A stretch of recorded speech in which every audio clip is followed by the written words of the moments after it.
In this video of our How to GaN series, we will detail the critical aspects of GaN power device reliability and show you how testing gallium nitride devices to failure demonstrates robustness unmatched by silicon power MOSFETs.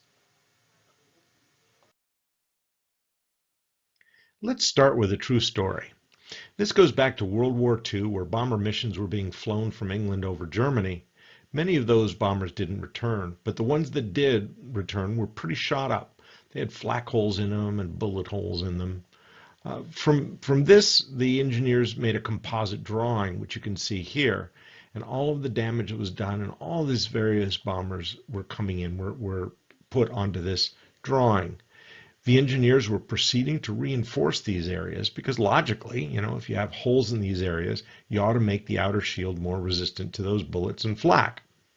Well, a Hungarian refugee by the name of Abraham Wald was walking by. He was a mathematician, and he looked at this and he said, "You're doing it all wrong." And what he meant by that was that they had an error in their thinking process because they wanted to improve the planes that survived. What they really should want to do is improve the planes that failed or crashed before they got home. And in order to do that, they should reinforce the areas that didn't have bullet holes. And this is called survivor bias. Abraham Wald went on as a mathematician to create a field of study called survivor bias. And survivor bias is something that the semiconductor industry has. By saying that, what I mean is that the semiconductor industry tries to qualify devices by testing them at one data point, say for example, maximum temperature and maximum voltage. And then, by making sure that no devices fail after a certain period of time, maybe 1,000 hours, they deem the product acceptable. But that is survivor bias, because in doing that, you don't know when or how devices fail. So EPC has embarked on a very aggressive program to determine when and how our devices fail under all stress conditions. And this table is a summary of that. In the left-hand column, we have the stressors. This includes voltage, current and voltage together, high rate of change in voltage and current, temperature, humidity, mechanical stress, thermomechanical stress. These are all the different ways that a device will experience stress. And from that, we found a group of intrinsic failure mechanisms related to these stresses.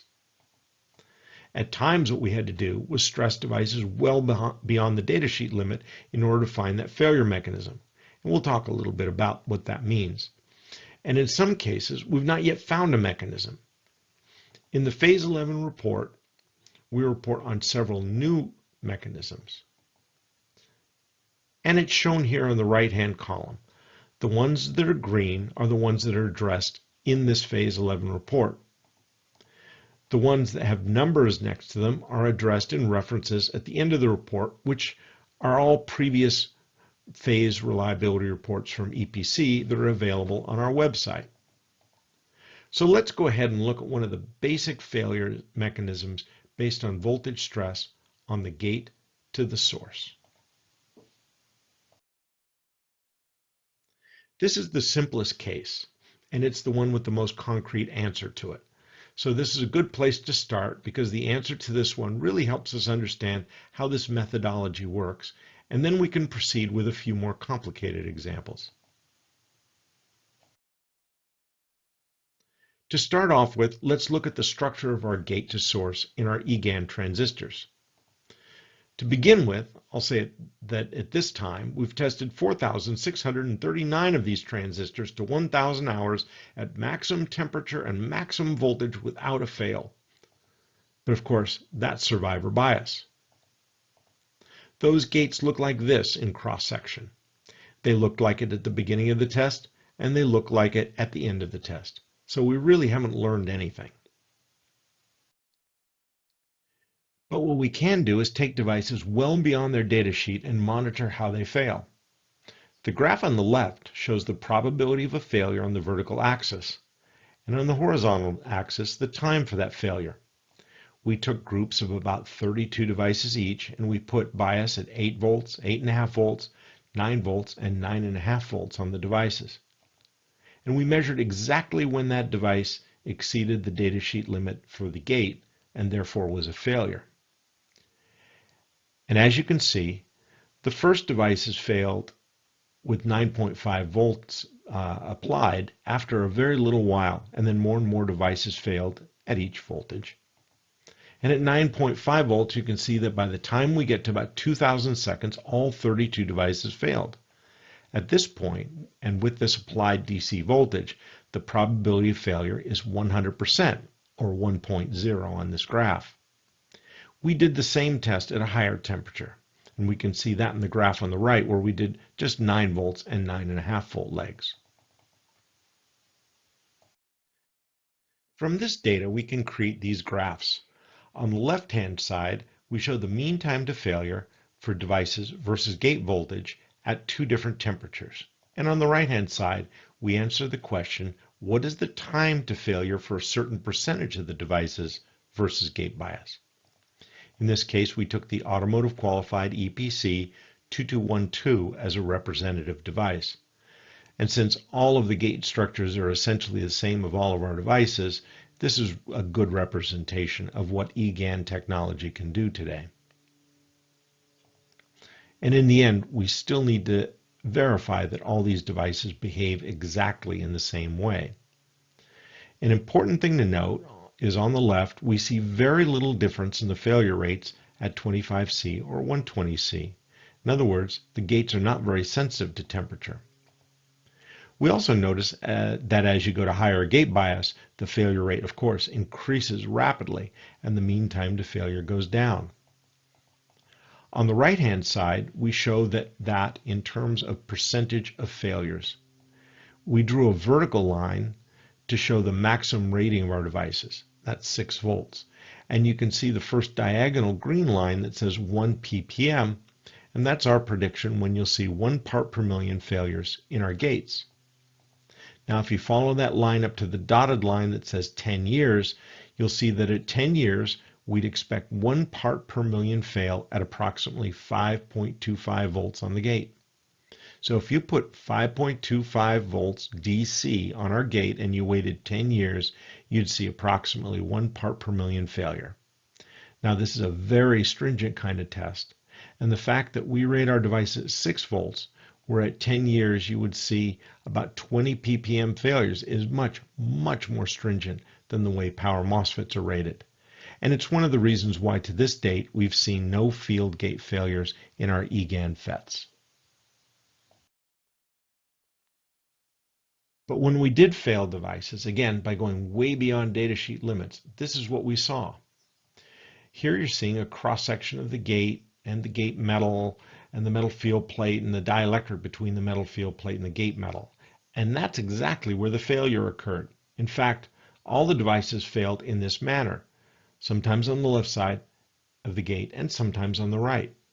Nothing in the gallium nitride areas failed on any of these devices.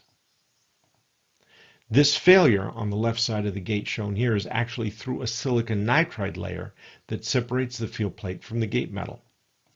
By knowing that we have a single failure mechanism, we can have greater confidence that our results are not just believable, but they're a good predictor of what a customer should be able to see and rely on. And it also gives us a good roadmap on how to improve future generation devices. Now let's go to a case that's more complicated and one that certainly has a lot more discussion in the industry, and that's drain source voltage stress and dynamic RDS-on. We'll start off again with the cross-section of the device, and this is what it looks like. For each and every different device cross-section in our lineup of products, we need to do these tests to establish the failure mechanisms and make sure that we're seeing the same single failure mechanism across our entire family of devices. So we've done that, and we do see a single primary failure mechanism from drain source voltage. Now, up to today, we've tested more than 5,000 eGaN FETs, 1,000 hours each at maximum voltage and 150 degrees centigrade without failure. But again, that's survivor bias. All it tells you is that no device failed for any reason, and they all look like this cross-section at the beginning and at the end of the test. However, many people have heard of something called dynamic RDS-on, or dynamic on resistance. And this is what it looks like when you measure the on resistance of a device versus time with voltage applied. On the left-hand side, it's just one single device, and we've measured it as time, the on resistance as time goes on. This test is being done at 120 volts and 150 degrees centigrade, but it's on a 100 volt rated device, so we've gone beyond the datasheet limit. Now we've tested many of these devices, and you'll see that on the right-hand side, a larger population shows that there's some variation from device to device. But by measuring these devices, we've noted that we can extrapolate the rate of increase in on resistance, that blue line, because it's quite a straight line on a log plot. And when it crosses the datasheet limit, the red line, that's when we call it a failure. So as in all these tests, we took failure as being something that is no longer meeting datasheet limits, which is much worse than you would see on a normal device under normal conditions. So once again, we took a bunch of devices, in this case the 100 volt EPC 2016C, and we measured the probability of failure on the vertical axis and the time to failure on the horizontal axis. And we did it at rated voltage, 100 volts. Then we also did it well beyond the datasheet limits, all the way up to 130 volts. And you'll see that by extrapolating to when these devices will cross the datasheet, we can create a time to fail. And that's when we put a dot on this curve. Now, when you're at 130 volts, the device actually exceeds datasheet limits very quickly, so you can measure the actual time it crosses the datasheet. When you're at 100 volts, you have to extrapolate when you predict it will cross the datasheet.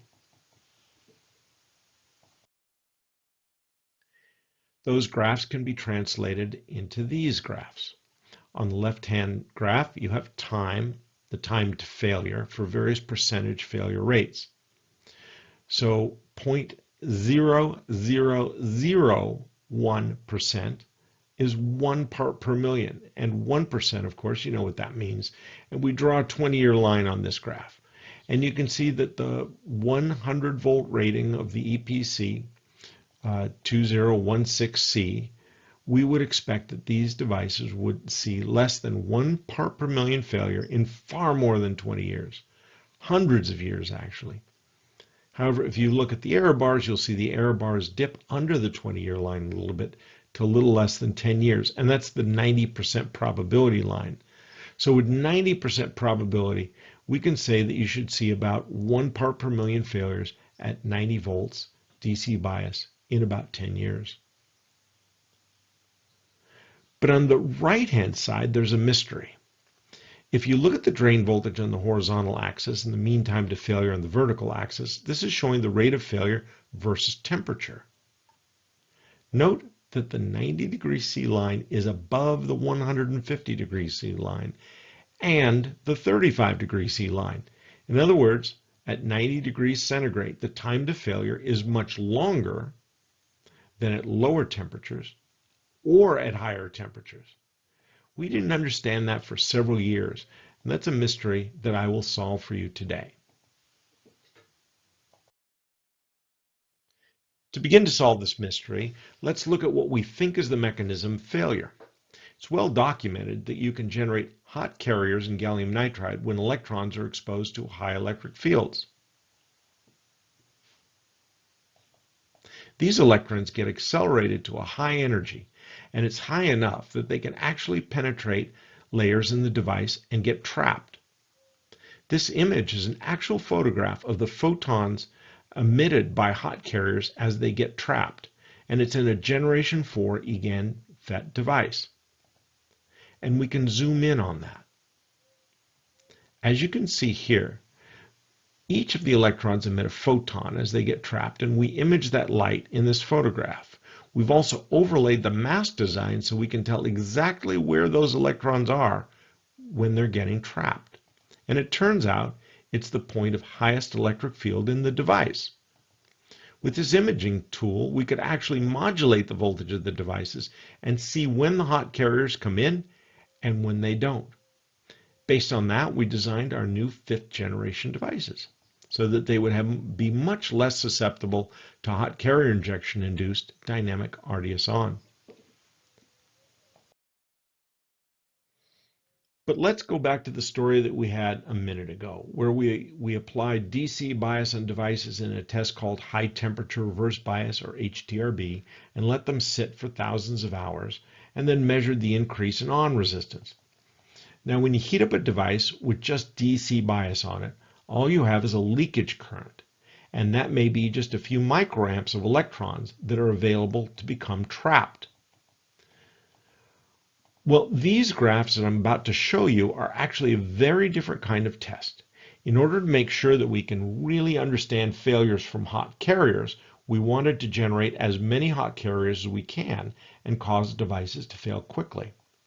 So we developed a circuit that actually generates millions and millions of hot carriers by generating a 10 ampere current pulse at the voltage that you see on this graph. So instead of microamperes, you have 10 amps going through the device at 60 volts, 80 volts, 100 volts, 120 volts. And you can see that as you go up to higher voltages, you can actually start to see the resistance increasing. The horizontal axis is time and the vertical axis is normalized on resistance that's normalized to time 0. The graph on the left is at 25 degrees C. The graph on the right is at 125 degrees C, and here's the essence of the mystery. Why is it that the dynamic on resistance is almost 0 at 125 degrees C with 120 volts on the device? And yet at 25 degrees C, you can see after 10 years about a 40% change in on resistance. And the answer is that hot carriers, as you raise the temperature of the device, bounce around this thermally vibrating lattice and actually can't go as far before they lose their energy to the point where they can't jump into a trap. So hot carriers have less tendency to get trapped at higher temperatures. So now we can go back and solve that mystery. Before, we showed that at 90 degrees C, devices failed less frequently under DC bias compared to either 35 or 150 degrees C. That's because there are two competing effects when you're doing HTRB. One effect is, as you go to higher temperature, you generate a higher and higher leakage current. This leakage current provides the supply of electrons that can get trapped. The second effect is that hot carriers can't travel as far as you go to higher temperatures. So it turns out that as you go to higher temperatures, the temperature effect, keeping the hot carriers from getting trapped, is more important until you get above 90 degrees C, in which case you're getting more and more leakage current, so there are a higher number of candidates that can get trapped. It also says that when we're doing traditional HTRB testing at maximum temperature and voltage, we're really not testing the devices very well. We did it here for another generation 4 device. Again, the dots this one is safe above the line. Safe operating area is the combination of voltage and current that a device can withstand without failure. For many years, it's been well known that MOSFETs have a second breakdown characteristic. With MOSFETs, as you go to higher and higher voltages, the safe operating area, as defined as drain current on the vertical axis and drain source voltage on the horizontal axis, has a bend in it. The 45-degree lines that you see on this curve are lines of constant power and do not have any bends in them. With MOSFETs, they can't take constant power because of a secondary breakdown caused by the rapid decrease in threshold voltage with temperature. So to create these graphs, we developed testing so that you can see these green dots, and they are 100 microsecond pulses that passed. In other words, devices survived. And the red circles are where those devices fail. And they all fail above a constant power line. The triangles are for 1 millisecond pulses, and you can see that they all fail well above the constant power line. We've done this for a whole variety of devices, generation 4, generation 5. This happens to be a generation 5 device. Again, the dots are all above the.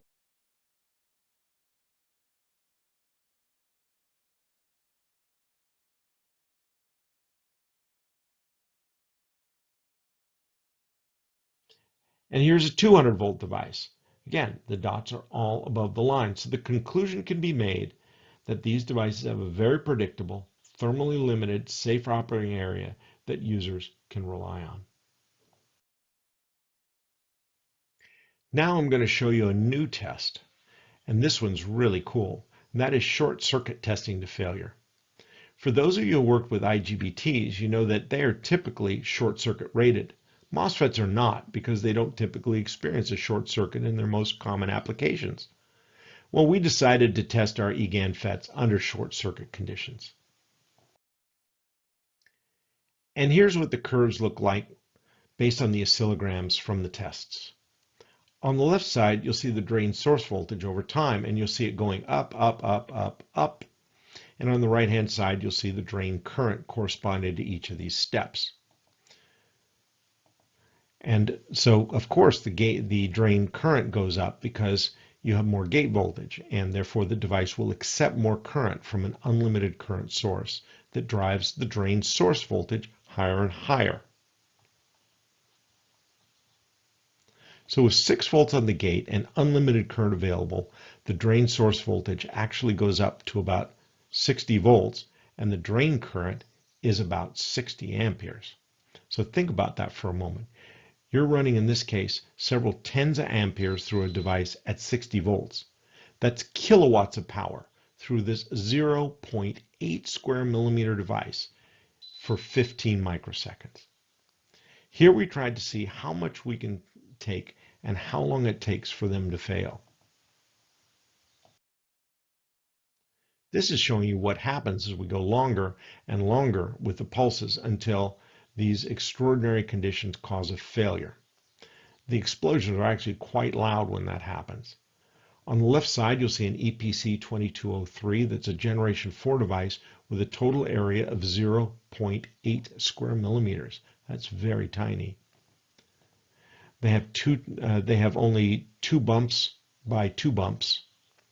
And the reason we picked tiny devices is because they already take an awful lot of current, so we didn't have enough current source for our big devices.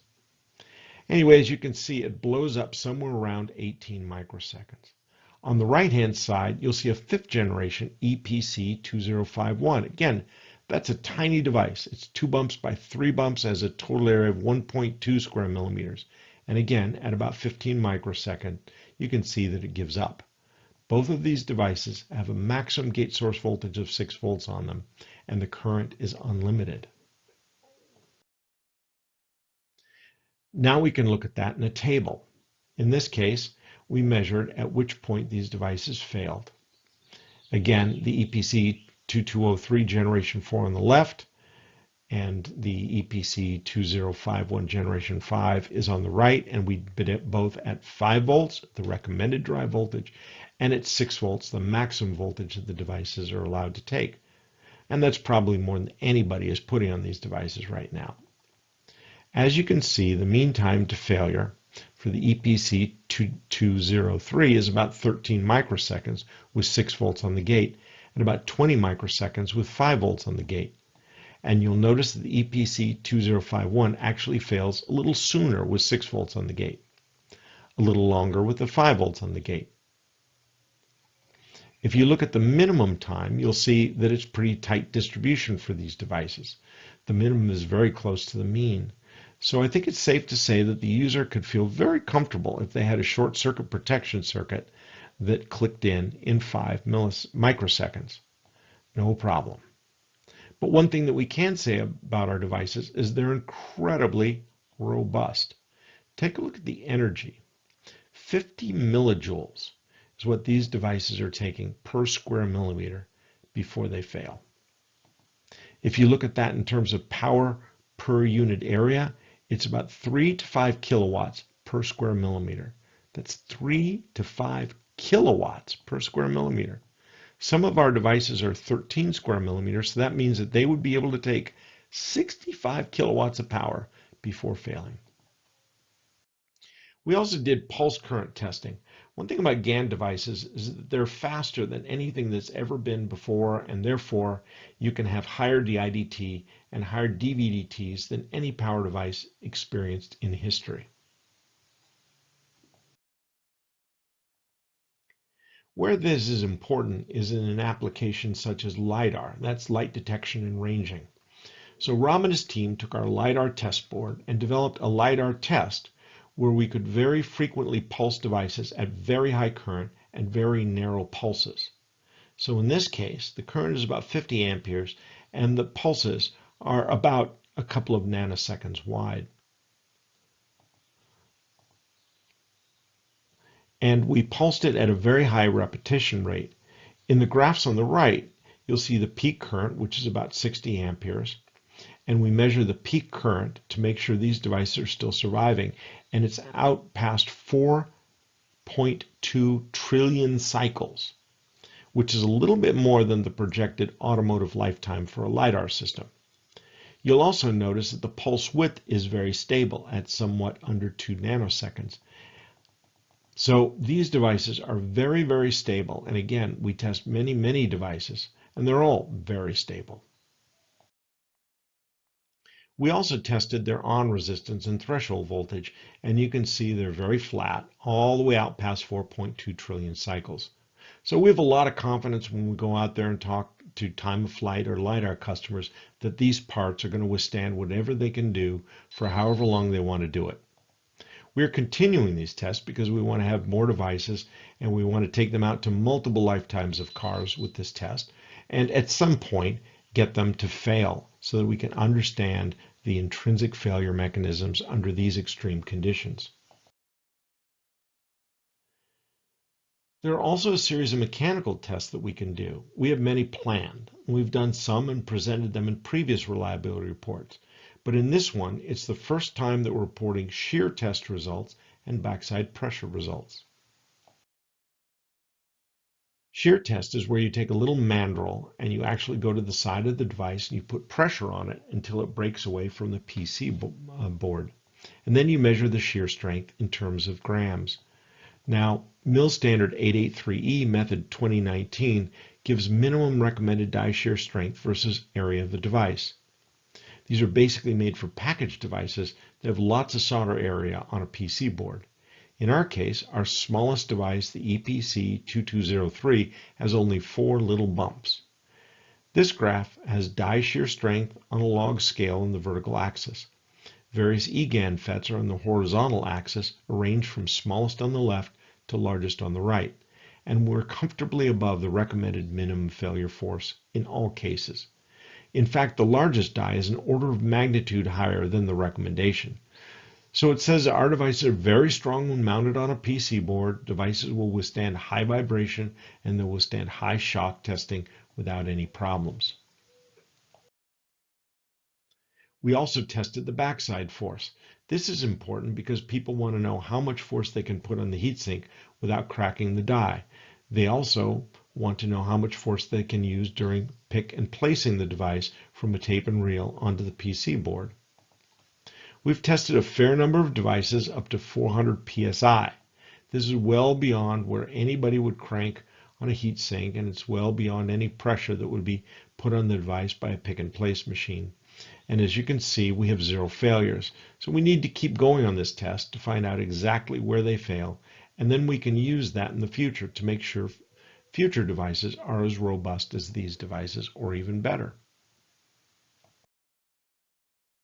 So what's the result? The most important results are those that the customers see. As of this recording, we now have 123 billion device hours documented use in the field since January 2017 in our key automotive and telecommunication applications. And we have a total of 3 device units that have failed. 3. These 3 device units failed for an extrinsic failure mechanism, a defect in the wafer fab that has since been fixed. No MOSFET has ever come close to this level of field reliability. This video detailed the critical aspects of the Phase 11 reliability report, showing how testing gallium nitride devices to failure demonstrates robustness unmatched by silicon power MOSFETs. The full report is available on our website at epc-co.com.